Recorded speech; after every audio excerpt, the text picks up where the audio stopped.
22 TVs they purchased, such as this one, cost them $1,200.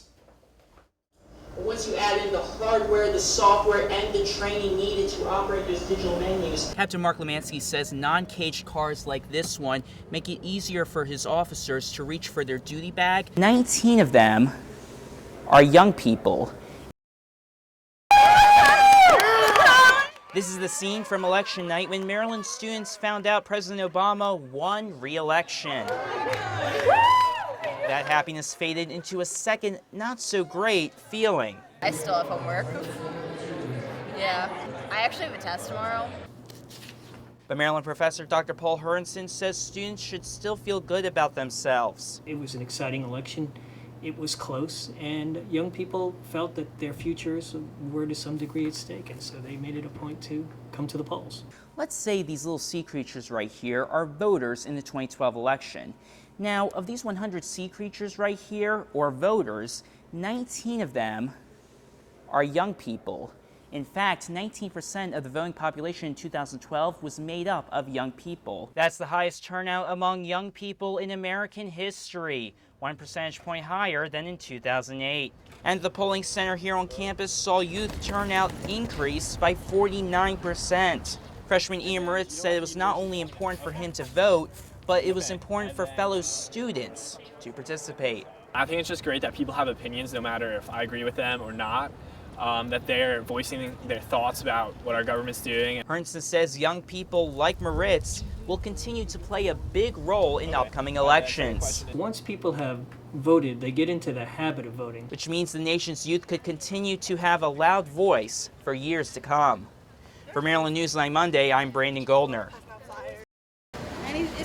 Call it the calm before the storm. We now know Hurricane Sandy will hit the D.C. area, yet many customers at this new Carrollton Lowe's warehouse are not shopping for storm materials. Donald Smith says his neighborhood is already prepared after this summer's bad weather. It's to the point where now, as soon as you hear the storm on the radio, you start getting your things ready because you don't have to think back too far about the last one. Despite fully stocked shelves, Lowe's manager Lindsay Anna Flynn says the store is ready for a last-minute rush. We actually have an emergency response team that tracks storms, things like that, so that the stores that are in line of the storm can get the extra product that we need. Okay. The National Oceanic and Atmospheric Administration says this storm could be historic. Though Hurricane Sandy is hundreds of miles away, right here in the Bahamas, we could soon start seeing the effects of the system as early as Saturday evening. But NOAA meteorologist Jim Sisko says the storm will be strongest Monday night into Tuesday. Its effects will spread out and affect areas all the way from New England, where heavy rains are possible, down through the central Appalachians, where there's a good chance for heavy snow. With the storm's predicted intensity, Smith is urging his fellow residents to be ready. People ought to really take heed to when they hear the storms coming on the news. In New Carrollton, Brandon Goldner, Capital News Service.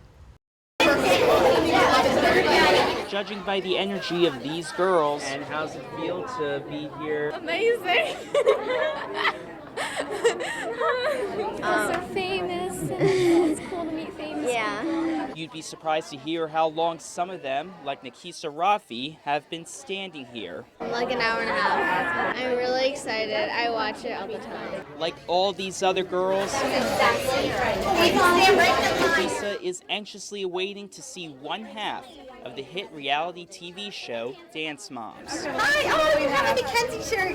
Dance Mom Melissa, her daughters Maddie and Mackenzie, and Dance Mom Jill with her daughter Kendall came to a sold-out event in Baltimore to meet, take pictures, and sign autographs for their fans. It feels great to see all these wonderful parents bringing their kids out here to see our kids, because we're just moms like everybody else. We just have a camera following. After waiting 2 hours, it was Nikisa's turn to come face-to-face with people she's only seen through a TV screen. I'm never gonna wash my hand again. This is the best day.